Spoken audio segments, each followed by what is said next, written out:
ശബരിമല സ്വർണ്ണക്കൊള്ളയിൽ ചോദ്യം ചെയ്യാൻ SIT വിളിപ്പിച്ചിട്ടില്ല എന്ന് UDF convener Adoor Prakash MP. മുഖ്യമന്ത്രിയുടെ ഓഫീസിൽ നിന്ന് P. ശശിയാണ് മാധ്യമങ്ങൾക്ക് ഈ വാർത്ത നൽകിയതെന്നാണ് ആരോപണം. നോട്ടീസ് അയച്ചാൽ അറിയാവുന്ന കാര്യങ്ങൾ SITക്ക് മുന്നിൽ പറയുമെന്നും അടൂർ പ്രകാശ് പ്രതികരിച്ചു. എന്നാൽ ഉണ്ണികൃഷ്ണൻ പോറ്റിയുമായുള്ള ബന്ധത്തെക്കുറിച്ച് ഉടൻ തന്നെ അടൂർ പ്രകാശിനെ ചോദ്യം ചെയ്യാനാണ് SITയുടെ തീരുമാനം. ദേവസ്വം ബോർഡ് മുൻ പ്രസിഡന്റ് PS പ്രശാന്തിനെ SIT വീണ്ടും ചോദ്യം ചെയ്യുന്നുണ്ട്. അടുത്തയാഴ്ച വീണ്ടും നോട്ടീസ് നൽകും. സ്പെഷ്യൽ കമ്മീഷണറെ വിവരങ്ങൾ അറിയിക്കാത്തതിൽ ദുരൂഹതയുണ്ടെന്ന നിഗമനത്തിലാണ് SIT. ചാനലിലൂടെ മാത്രമാണ് അടൂർ പ്രകാശിനെ SIT വിളിച്ചിട്ടുണ്ട് എന്ന് എനിക്കറിയാൻ കഴിയും. എനിക്ക് യാതൊരു അറിവുമില്ല, എന്നെ അങ്ങനെ വിളിച്ചിട്ടുമില്ല. എന്തായാലും മുഖ്യമന്ത്രിയുടെ ഓഫീസുമായി ബന്ധപ്പെട്ടുകൊണ്ട് പൊളിറ്റിക്കൽ സെക്രട്ടറി ആണെന്ന് എനിക്ക് തോന്നുന്നു ശശി ഉണ്ടാക്കിയിട്ടുള്ള ഒരു പുതിയ ഒരു പണിയാണ് ഇപ്പോൾ നടന്നിട്ടുള്ളത്. ഒരു ഭയവും ഇല്ല. മാത്രമല്ല, ഞാൻ എന്തായാലും SITയുടെ മുമ്പിൽ പോകുന്നതിന് മുമ്പ് കാലേ കൂട്ടി അറിയിക്കുന്നതാണ്. ജേസൺ ചാമളപ്പിലും ഹരിമോഹനുമുണ്ട്. ആദ്യം ജേസൺ, അടൂർ പ്രകാശ് പറയുന്നത് ഇത് P. ശശിയുടെ പരിപാടിയാണ് മാധ്യമങ്ങൾക്ക് ഇത്തരത്തിൽ വാർത്ത കൊടുത്തതെന്നാണ്. വിളിപ്പിച്ചിട്ടില്ല, വിളിപ്പിച്ചാൽ പോവുകയും ചെയ്യും. അതിൽ പോറ്റിയുമായുള്ള പരിചയത്തെക്കുറിച്ച് കൂടുതൽ അദ്ദേഹം വിശദീകരിക്കുന്നില്ല അല്ലേ ജേസൺ?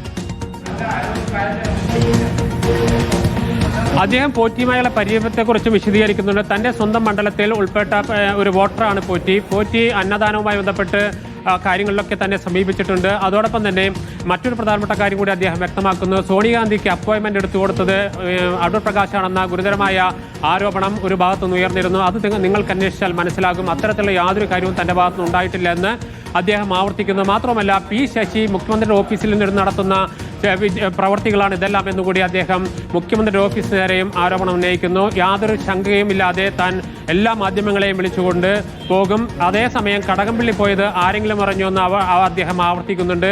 അതാണ് പ്രധാനപ്പെട്ട ഒരു കാര്യം അദ്ദേഹം ചൂണ്ടിക്കാണിക്കുന്നത്. കടകംപള്ളിയെ ചോദ്യം ചെയ്തതിനെ ബാലൻസ് ചെയ്യുന്നതിന് വേണ്ടി തന്നെ ചോദ്യം ചെയ്യാൻ വിളിക്കുന്നു എന്ന പറയാതെ പറയുകയാണ് അടൂർ പ്രകാശ്. ഏതായാലും തൻ്റെ ചോദ്യം ചെയ്യൽ എല്ലാവരും അറിയും. ആ ചോദ്യം ചെയ്യൽ അറിയുന്നതിന് മുമ്പ് തന്നെ താൻ എല്ലാവരും വിളിച്ച് ചോദ്യം ചെയ്യൽ പറയുന്ന കാര്യങ്ങളെല്ലാം നേരത്തെ തന്നെ വ്യക്തമാക്കുന്നു എന്നുകൂടി അദ്ദേഹം ആവർത്തിക്കുന്നുണ്ട്. സ്മൃതി. ശരി, ഹരിമോഹൻ, ഇപ്പോൾ SITയിൽ നിന്ന് അറിയാൻ കഴിയുന്നത് എന്താണ്? അടൂർ പ്രകാശിനെ ചോദ്യം ചെയ്യാൻ വിളിപ്പിക്കുമെന്ന് തന്നെയാണോ?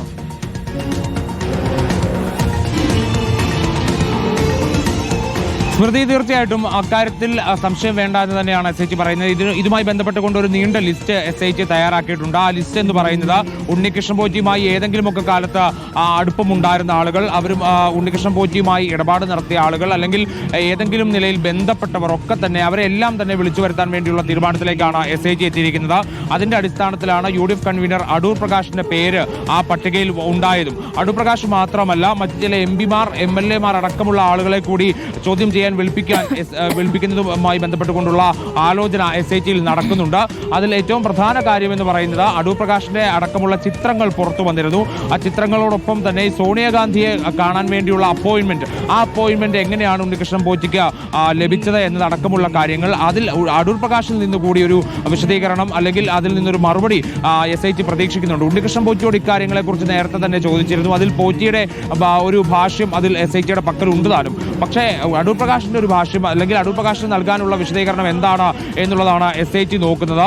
ഇപ്പോൾ നിലവിൽ SITക്ക് മനസ്സിലാക്കാൻ സാധിക്കുന്നത്, അല്ലെങ്കിൽ അടൂർ പ്രകാശിൻ്റെതായി പുറത്തു വന്നിട്ടുള്ള ഒരു പ്രതികരണം എന്നുള്ള നിലയ്ക്ക് SIT കരുതുന്നത്, ആറ്റിങ്ങൽ MP ആയതിനു തൊട്ടുപുറകെ ഈ ഉണ്ണികൃഷ്ണൻ പോറ്റി അടൂർ പ്രകാശിനെ ബന്ധപ്പെടുകയും പിന്നീട് ഒരിക്കൽ അങ്ങനെ അവർ തമ്മിൽ പരിചയത്തിലാവുകയും ഡൽഹിയിൽ എത്തിയ സമയത്ത് സോണിയാഗാന്ധിയുടെ അപ്പോയിന്റ്മെന്റ് ലഭിച്ചിട്ടുണ്ടെന്നും അങ്ങുകൂടി കൂടെ വരുമോ എന്നുള്ള കാര്യം ഉണ്ണികൃഷ്ണൻ പോറ്റി തന്നോട് ചോദിച്ചുവെന്നുമാണ് അടൂർ പ്രകാശ് പറയുന്നത്. പക്ഷേ ഇതിൽ SIT ഒരു കാര്യം സംശയിക്കുന്ന, ഈ പത്തനംതിട്ട പ്രവർത്തന മേഖലയാക്കിയിട്ടുള്ള ഒരു വ്യക്തി കൂടിയാണ് അടൂർ പ്രകാശ്. അപ്പോൾ ആ സമയത്തൊക്കെ തന്നെ പത്തനംതിട്ടയിൽ വളരെ സജീവമായി നിൽക്കുന്ന ആൾ കൂടിയായിരുന്നു ഈ പറയുന്ന ഉണ്ണികൃഷ്ണൻ പോറ്റി. പ്രത്യേകിച്ച് ശബരിമല പത്തനംതിട്ട ജില്ലയിലായതുകൊണ്ട് തന്നെ പത്തനംതിട്ടയിൽ പത്മകുമാറിന്റെ വീട്ടിലൊക്കെ നിരന്തരം സന്ദർശകനായിരുന്നു.